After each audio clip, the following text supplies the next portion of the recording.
Dans cette vidéo, il est question de la symphonie numéro 2 de Charles Ives. Je t'explique l'essentiel sur l'œuvre et sur le compositeur. Charles Ives était un compositeur américain qui a vécu à la fin du XIXe et au début du XXe siècle.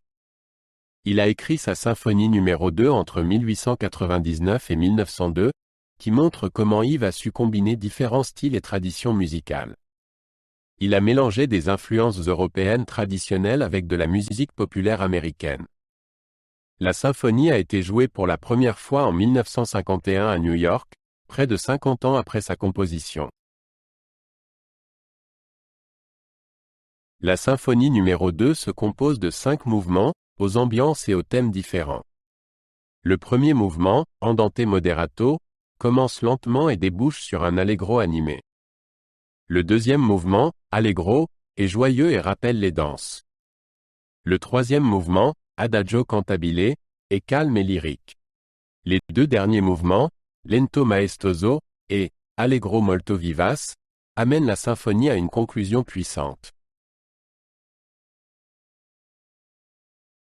Dans la symphonie numéro 2, Ives utilise de nombreuses citations de chansons et de morceaux connus.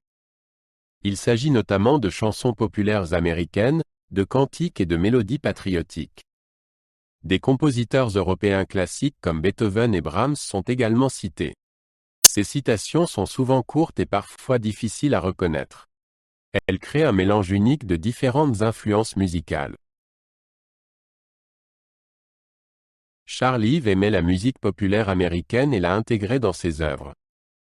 Dans la symphonie numéro 2, on entend des mélodies qui rappellent les chansons populaires et les marches. C'est particulièrement évident dans les mouvements rapides, qui ont souvent un caractère dansant. Ives voulait ainsi montrer la diversité de la musique américaine. Il pensait que la musique populaire devait jouer un rôle important dans la musique classique. Bien que la symphonie numéro 2 commence de manière traditionnelle, elle contient quelques éléments expérimentaux. Ives utilise des harmonies et des rythmes inhabituels, rares à son époque. Il mélange différents styles musicaux dans un même mouvement, créant ainsi un univers sonore particulier. À la fin de la symphonie, il y a un accord de dissonance bruyant et surprenant. Le public en a été surpris et certains l'ont trouvé dérangeant. La symphonie numéro 2 n'a été jouée pour la première fois qu'en 1951, bien des années après sa composition. Le chef d'orchestre Leonard Bernstein la présenta sur scène avec l'Orchestre Philharmonique de New York. Les réactions furent mitigées, mais de nombreux critiques louèrent l'originalité de l'œuvre. Charles Ives lui-même n'a pas assisté à la première, puisqu'il est décédé en 1954. Aujourd'hui, la symphonie numéro 2 est considérée comme une œuvre importante de l'histoire de la musique américaine.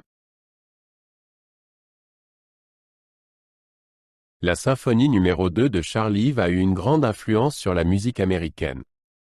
Elle montre comment les influences traditionnelles européennes et américaines peuvent être combinées. Ives a été l'un des premiers compositeurs à introduire la musique populaire américaine dans la musique classique. De nombreux compositeurs après lui se sont inspirés de son originalité. Il est ainsi devenu un précurseur important de la musique moderne aux États-Unis. Charles Ives avait un style musical unique, comme en témoigne sa symphonie numéro 2. Il aimait mélanger différents styles musicaux et utiliser des citations musicales. Sa musique est souvent inhabituelle et contient des rythmes et des harmonies complexes. Malgré son goût pour l'expérimentation, sa musique reste toujours accessible et émotionnelle. Ives voulait que sa musique reflète la diversité de la vie. Charles Ives a laissé un riche héritage musical, dont fait partie sa symphonie numéro 2. Il est considéré comme l'un des compositeurs américains les plus importants du XXe siècle. Son goût pour l'expérimentation et son amour de la musique populaire le rendaient unique. Ives a inspiré de nombreux compositeurs à suivre leur propre voie et à explorer de nouvelles sonorités. Sa symphonie numéro 2 reste une œuvre majeure qui fascine tant les musiciens que les auditeurs.